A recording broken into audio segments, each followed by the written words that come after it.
up, guys? How you doing? It is day 114 of our lockdown, and that makes it July 12th. So it's Sunday evening, July 12th. I've got a face on, so you're welcome. And I am feeling a little bit better than I have been yesterday. I was pooped, so sorry if it was a bit of a lackluster one. I am quite lackluster. But I've had a busy few days, so that's kind of to be expected. But I'm trying to get into gearing up for actually being productive again.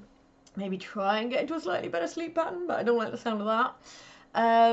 But yes, that's all very preemptive because we don't have yet like a date that we're reopening, or even for sure that we definitely absolutely can.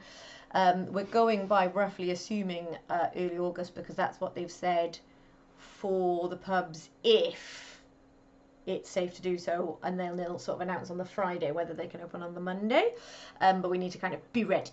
So that's the plan. So I've been doing a bit of putting my toe in the water for some work stuff today, finding out about boring financial support bits that won't be of any interest to anyone, barely to me, but you know, had to find out some stuff. Had to bloody do it. Had to bloody do it. Had to bloody do it, mate. And I had a chat with Conan, who's our employee, to sort of put him sort of in the loop on what's going on, and just a few other boring bits like that. But actually, it did feel good to be doing something proper that I sort of have to do for real life stuff.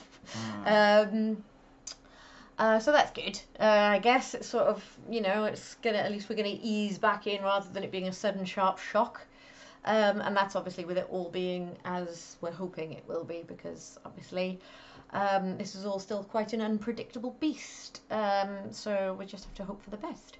Scotland, I don't know if you saw this today, well, I say Scotland, Nicola Sturgeon, who is sort of the leading minister for Scotland, said today that she would not rule out putting border checks in with England if the coronavirus sort of figures continue to sort of be as they are, which is not great, and Scotland's are very good, as are Wales, the Welsh ones. She has sort of said that she wouldn't rule out putting border checks on people crossing the border. Fair enough. Which does seem fair enough, but it is probably quite a complicated issue, because we are all one, well, we're not all one country, but we're all one sort of union of countries. And it will be very unpopular with the English if the other countries start closing borders. But at the same time, if you are the leader of a devolved parliament, you've got to act in your country's best interest. And I would say that I wouldn't actually blame them for saying, they would have to be fair on it and say, well, we're also saying Welsh can't go into England, and we're not just saying the English can't come in. But I sort of, if we got it down that basically we've got an R rate of less than sort of 0.5, 0.4, but England's is hovering around the 1 mark, then I'd be like, well, okay, well, we can reopen pretty much everything if you guys don't come in here. So I can see the kind of, it's also, it's complicated. Also, Nicola Sturgeon can't really do right for doing wrong in the eyes of a lot of English people, it seems, because and particularly the government, where, you know, she doesn't go along with whatever Boris is introducing, regardless on whether or not she's actually been consulted at any point. Then she faces criticism. But there's also been times where she's actually announced something that she wants to do in Scotland kind of ahead of they've done it in England. And then she's accused of trying to sort of undermine or preempt the Prime Minister with her announcement. It's like, well, she's trying to get something in place for the safety of her people. I should think more than anything. I think it's safe to say that when it comes to the devolved parliaments, they've both, like, I can't speak for Northern Ireland because I haven't actually seen as much about their sort of approach to coronavirus, but certainly with Scotland and Wales, the one day I think we mentioned, but I don't know if we went into detail on it, but the one day basically after announcements had been made in England for pubs reopening and other measures, both Nicola Sturgeon and Mark Drakeford used very similar language in describing dealing with the UK government as having been shambolic and utterly a case of, I think the phrase was, totally a case of making the announcement first and working out how it'll work after. And the fact that both parliaments have said basically the same thing suggests a whiff of well, let's just work. These guys aren't talking to us. These guys are not including us in their plans and expecting us to sort of just follow suit. So instead, let's work with each other and talk about what each other are doing. And I think it's dangerous ground for the UK Parliament, genuinely, because I think while there is some sort of derisive sort of murmuring and muttering about sort of people getting a bit fed up, I think overall the feeling in Wales at the very least is, well, I'd rather be too cautious and get it right than fuck this up. And I imagine, judging by what I've seen coming out of Scotland, that they're feeling quite similarly. So there has been sort of probably very wishful thinking being discussed, but about potentially this really meaning a change in the Union. Scotland were already contemplating a second referendum on leaving the UK because of the Brexit fiasco, because they all, as a whole, voted to stay in the EU, and their government's going to drag them out anyway. They then asked for the chance to have another referendum and were told they couldn't have another referendum on leaving the UK, which essentially means they're being held hostage. Now, Wales did vote to leave, but actually I think with the way the coronavirus has been handled, there's, for the first time, a real sort of feeling behind and genuine consideration towards maybe we'd be better off independent and back in the EU rather than stuck here with these guys who are not giving us any real support or help or cooperation. As an example, when we mentioned that the arts funding that the UK government had announced, which was 1.5 billion, only 59 million of that is coming to Wales, which I know we're a much smaller population, but that's not comparative. Like, that's a lot less. And so it's sort of showing, we better throw some table scraps their way. And I think there is a sense of sort of doing the bare minimum, but I think they're playing it a very poor game, because I think there is feeling among the sort of devolved countries, not just the parliaments, but the people, of, I don't really think these guys have got their shit together, and actually maybe we don't need to be part of you anymore. I've said this before, but I've never previously thought independence of Wales would be a good thing, because basically, whilst I am very patriotic and I love my country, we are only a little country, and I generally think, sort of as is my feeling with the EU and sort of international cooperation, I think generally speaking, for the most part, we're better off in larger numbers all working together, but that's only counts for if we are all working together, and I don't think the union as it is has worked, and I think this has really exposed some real cracks, which could genuinely change the future of the UK permanently, forever. And if actually it did come down to, well, how about a whiff of a United Celtic Kingdom, then I'd be game.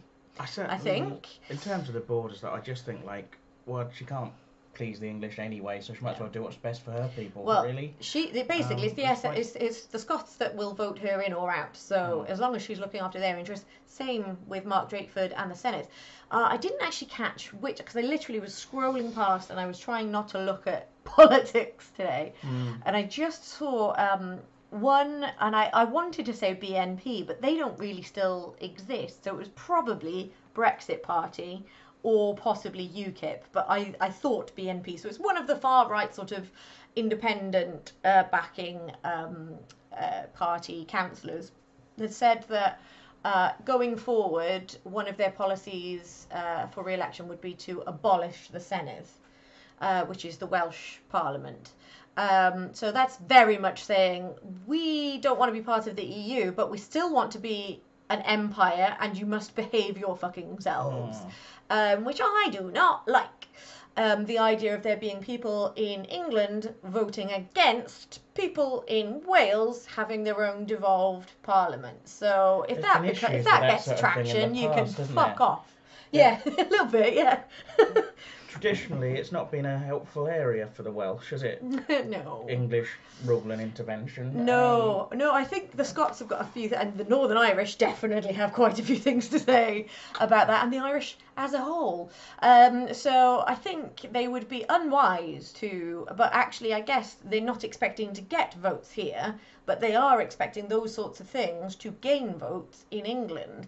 And again, it's whipping up what was being whipped up prior to Brexit, of all this like them and us feeling, and be very patriotic and sort of fuck everyone else, basically, which works. It gets votes, but there will be backlash to that. There is already backlash in the feeling in Scotland as to how England have sort of treated them with refusal of a second referendum and things like that. I think if you start having like MPs in the UK Parliament, basically with a policy on denying us our devolved government, which we voted to have, you can expect trouble. But I think this is going to be a shit show for decades. Like, Brexit was already meant that we were going to be in a shit show. It's just now it's an even bigger one. It's a colossus of a shit show. Keep it light. So it's just like, if we can fuck off out of here, then I think maybe if the EU will have us, please. But they would be in their rights to say no because we voted out. But we voted out under the idea that we were getting bullshit from our English government that have just fucked us all over. So, like, just before we went into this, I did say let's keep it light. we did. So let's have a fun one today. Let's have a fun one. I tell you what. I don't know that I kind of feel optimistic about that. I'm like, well, maybe we won't be stuck with these psychopaths in charge forever. I tell you what, I've mentioned this before, but I think it bears repeating. When we are filming these, we can see ourselves on the screen in front of us. We can see our own faces looking back at us. And the reason I mention that is that I feel like I talk a lot about my own face on these vlogs. I don't think you do you? Well, I certainly more than I do in my usual life. You know, I comment on my hair or whatever's going on. And I sort of saw my face and I wanted to comment on it. Okay. But I wanted to put in that preface of kind of like, I don't obsess about my face this much normally as a rule, but I don't, like most people, I don't spend huge chunks of my time looking at my own face. But then when the picture showing us our faces is much bigger than the camera we're supposed to be looking into, and it's quite distracting. And we're not professionals. No. And even professionals, I think, don't often have their own faces. They don't have a monitor. No, they'd have a camera they were talking into. But yeah, like our faces are right there, guys. Right there. Right there. So, and the reason I bring it up is because I was sort of looking at myself in the mirror today, thinking I think my facial hair looks all right at the minute. Like I've never been. Did you do a strategic shave? Yeah, I've never been someone who's been able to grow very thick facial hair. But what I am is someone who will often leave what facial hair I can grow out of laziness, essentially. And Thank you much for that. And it was looking a bit messy, but I did just shave like the really sort of little cheek sort of bits, that kind of little stray random hairs, and left what was left. And in the mirror I thought it looks okay, but now looking at it on camera I look like a French exchange student. It just looks far too sort of thin and wispy and unpleasant. I was going to ask you about the strategic shave, because I have to say I didn't actually notice it on glancing at you. But like, it's happening now, I'm going to say this on camera. But yeah, I was going to ask you about it because the house was cleaned while we were away, and then mysteriously there was just loads of hair on the toilet seat. And I was just like, well, that's weird, because I don't remember shaving over the toilet. Well, the bathroom mirror is above the loo. Oh, yeah, I suppose I was probably looking in the mirror. Yeah. That'd be it. Yeah. No, unless they weren't my pubes, were they? No, they were definitely short little hairs from your face. Trimming. I hope not. Tiny little ends, just to get the split ends. Do you get split ends? I don't know. I've not examined them that closely. Not me. Bit of weird thing no, to be it's vain definitely about. face fur. Okay. Yeah, no, that's what's happened there. So yeah, I think all or nothing, but wipe them up after yourself. Well, yeah, no. So I sort of thought, because normally I'd sort of over the sink, and I think, but I didn't notice. I was, I guess, leaning in front of the mirror, and yeah. Anyway, good. That's good. We dealt with that. Well, but the thing is, like, it doesn't really matter on here, because I can kind of look a bit scruffy, and I can go, hey guys, it's lockdown. You get it. We're not working. It doesn't matter how we look the rest of the time. I'm not gonna make a special effort. If I'm not making an effort for her, I'm not going to make an effort for you. Is my general rule of thumb. Got the ring on it, stopped making an effort. That's what's going on I there. stopped before you had the ring, in fairness. On the facial hair. At least my thing, hair's anyway. a bit smarter now. Yeah. But I have been sort of thinking about doing some other little video projects and things for YouTube and things I might write and film myself doing. And if I do those, You gonna go clean shaven? I think I might have to, because like in lockdown, I've got the excuse of now. But if people are watching things in sort of 6 months from now, Yeah. If and you they plan don't- on them they being won't standalone, yeah, you're gonna have to make an effort. unless I just put that in at the start of every video, No. an explanation. Just by the way, it's locked down. Just, yeah. No, I think that looks quite unprofessional. I couldn't be asked to Couldn't be asked shave, 'cause- so because instead, lockdown. I'm going to put a caveat at the front of every video I ever do. Yeah. No, I think you have to just shave, Babs. There's a little card. A little disclaimer. That says, just so you know, I know how I look. I've not dealt with it. You'll have to. And It's a bit aggressive, isn't it? Just Yeah. like, fuck you. I'm not shaving for put you my guys. cards off the on the table at the. I'm not here to impress you. Please like and subscribe. But in the story, well, basically what's happened, we have been away to Dorset, as we've talked about. But the other thing is, before we went away to Dorset, I think we just you particularly, I think, got a little bit anxious, and we both got a little just a little exhausted and strained with just Oh yeah. the extent I of lockdown. had and what the I would describe as a fairly major wobble. and the uncertainty of the future and everything we're going through. And we're fine. We're both fine, and we're looking after ourselves. But part of that looking after ourselves has been not really engaging so much in politics, particularly sort of Ellie's sort of shied away from that sort of thing, and I was slightly less engaged with it than her to begin with. So, and then it comes to and we also we've just been having quite relaxed times and not really doing too much of anything. Yeah. So, And actually, that's been good. I will probably dip my toe into finding out what's going on with the world. I'm not entirely disengaged. It's not like I've gone off the grid. No. But I'm just sort of trying actively not to sort of go, oh, that's going to be hefty.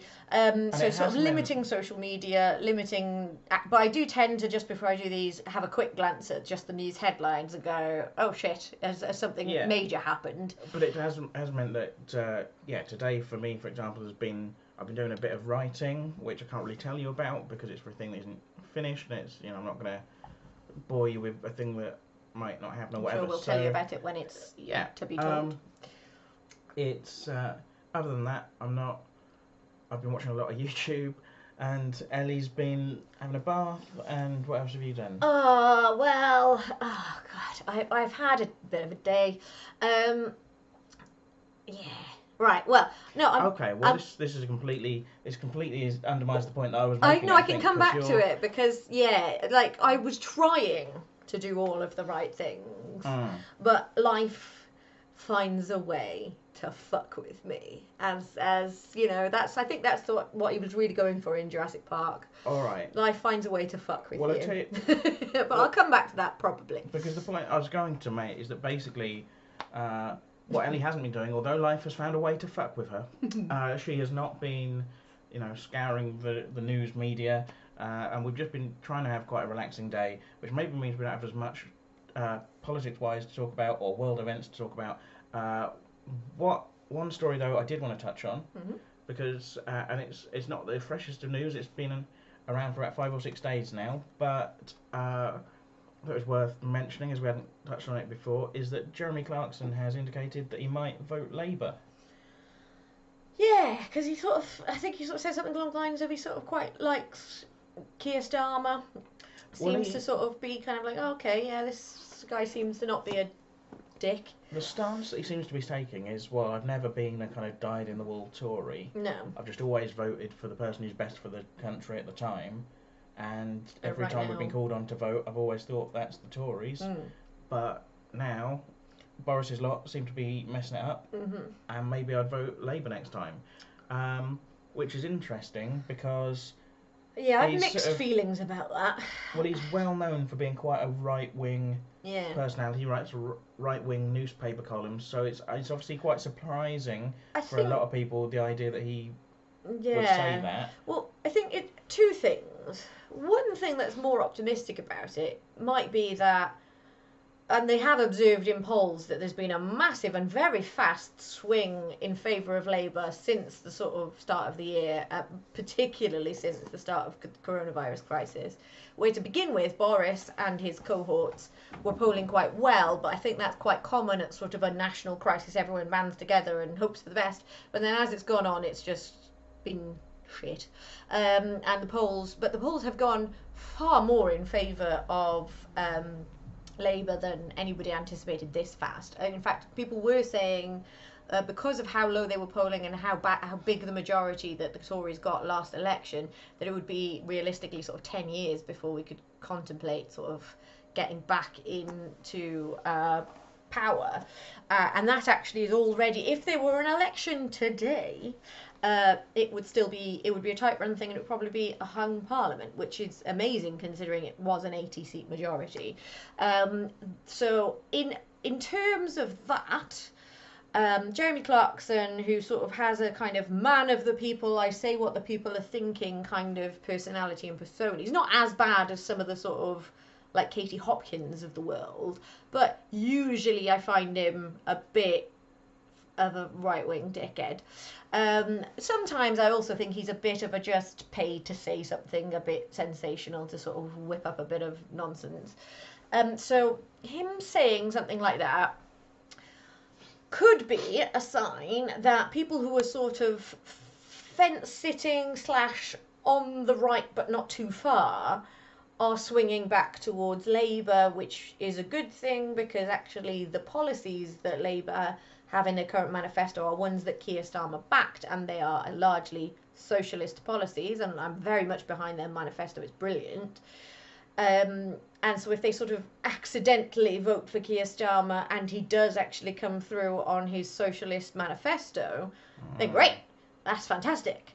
And if sort of Jeremy Clarkson saying it, that has sway with people who are of the same kind of political leaning so far, who've usually voted Tory but not out of sort of real party sort of loyalty, but just more like, I think I'm going to vote Tory this time because I think it's the right thing this time, then that's potentially a really good thing.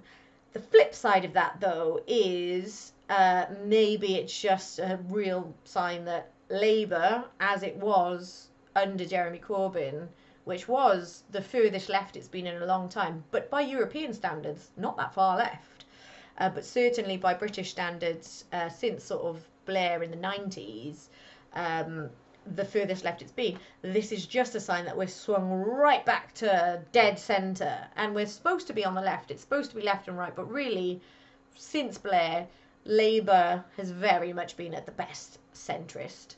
And I am quite fervently left-leaning. So if we get left-leaning policies because we've got a guy who plays the game quite well and actually attracts right-wing voters, then great. But if we just actually have just basically voted in a sort of secretly quite right-wing leader of the Labour Party who's just going to drag us back to the centre, then I'd still vote Labour because it's still better than the Tories, but it isn't what I it's still hoped the for. The trouble is almost whoever Labour put forward are still going to be the best possible option when they're up against a Tory, but that doesn't mean that they're necessarily as good as they could be. No. Or but like I guess like at least if you play from a position of power and do good things for people and sort of put your money where your mouth is and actually help huge numbers of people and play the game, and they see, well, my life has got better, my wages have gone up, my debts have gone down, these are things that have happened because of these guys being in power, then maybe that's enough for them to keep voting Labour. It'll swing, it always swings, it's a pendulum. Well, it's very difficult to kind of prove how capable you'd be in the role if you don't get a chance to actually do the job, and that's a big problem Jeremy Corbyn had, is people just had this idea that he'd be incompetent, and he didn't get a chance to kind of prove them otherwise at any point. And there was so much bullshit being said about him, but I'm not going to get into that because that is just going to make me furious. Nest of vipers, but I mean, the thing is, it's a bit like when the Sun sort of threw their weight behind Tony Blair, Yeah. and you sort of go, well, I hate the Sun, and I do worry about what this means for the Labour Party. Yeah. But the Sun is very influential, and a lot of ordinary people read the Sun. And that might be so the only thing that they go on. Of like, this guy seems like a good egg. Let's vote for him. Because I don't actually think people vote, for the most part, with any kind of level of sort of vindictiveness or them and us. I think the most people who go out to vote are going, like, they think, like, oh, who shall I vote for? Who's best for the country? And they vote accordingly. It's just the sway of quite a lot of those voters is not a particularly informed pool. And it may literally, quite often, it's just people decide on the day. And that baffles me.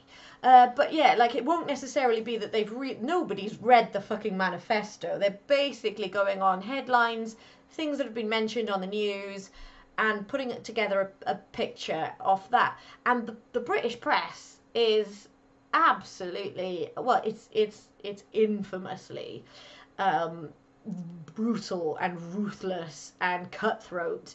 And it's all, like, basically all, like, I think 90% of our newspapers and media outlets are all owned by the same 6 people, and they're all on the right. It's your Rupert Murdochs and your Barclay Brothers and that crowd. And, like, there is no free independent press. Like, the press has an agenda, and it's very good at putting its agenda in action. There's a very famous quote by Rupert Murdoch as to why he wanted us to get out of the EU. And it was, well, when I go to Brussels, they don't listen to me. But when I talk to Downing Street, they do.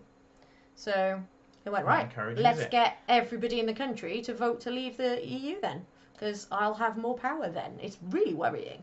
And his daughter's now looking like she's likely candidate to be the Director General of the, is it Sky News?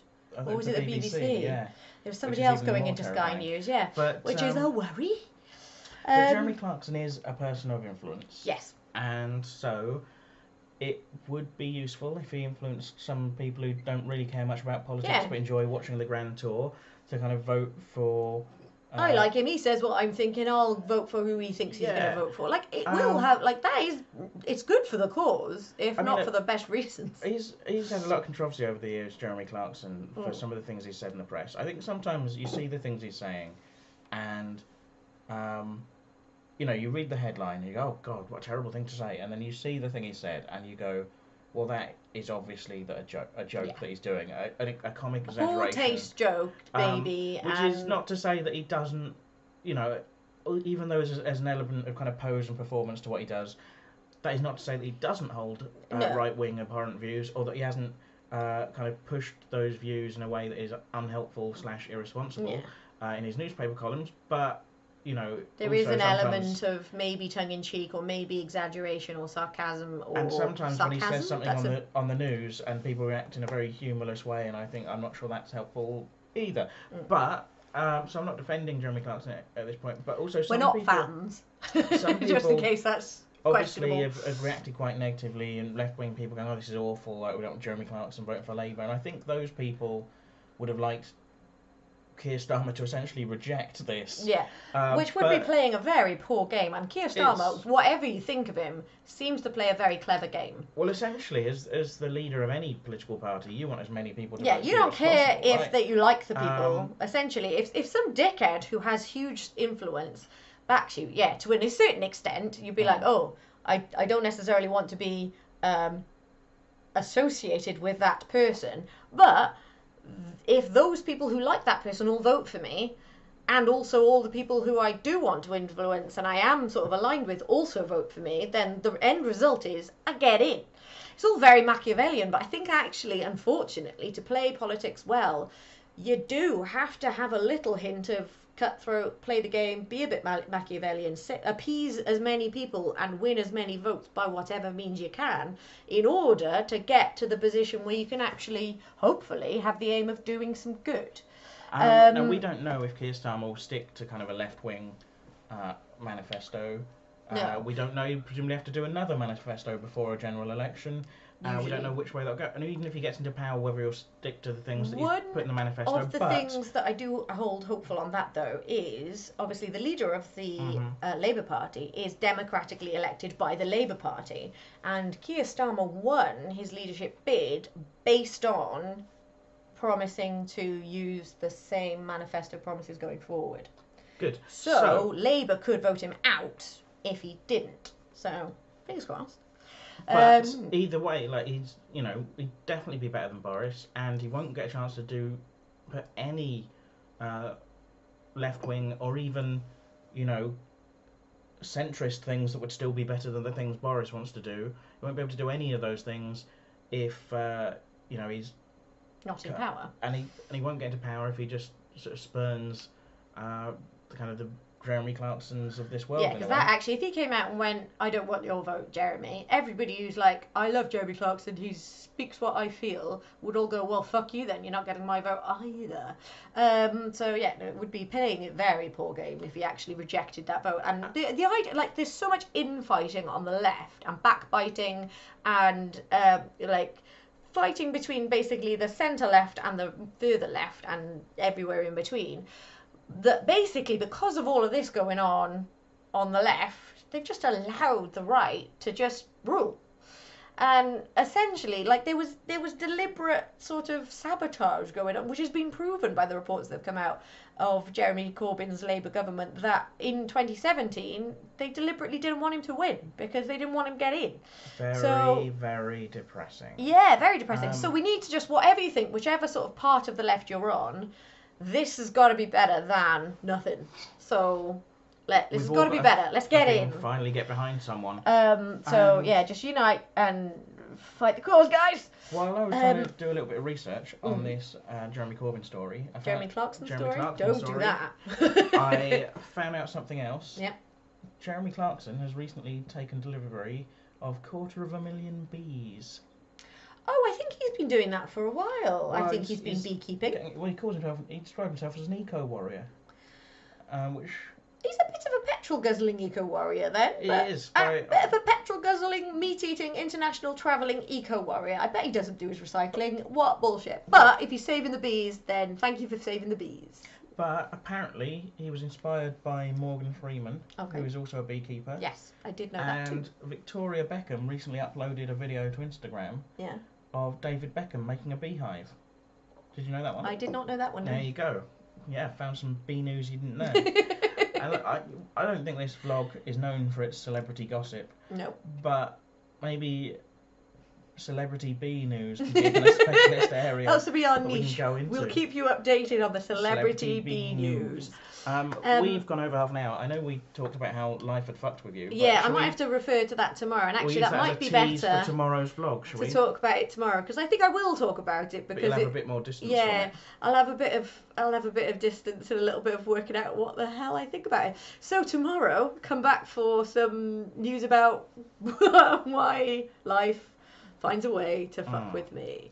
But anyway, it's nothing too dark. It's just a bit of a mind fuck.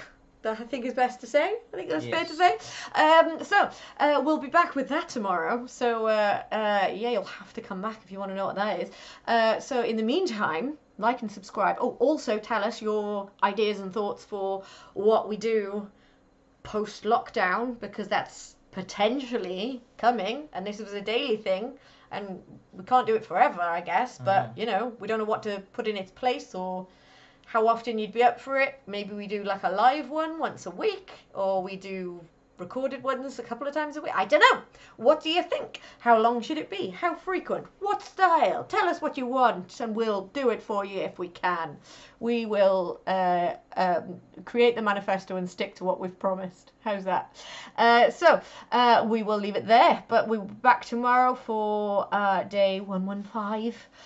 In the meantime, like, subscribe, tell your friends. There's no shame in it. No shame in it.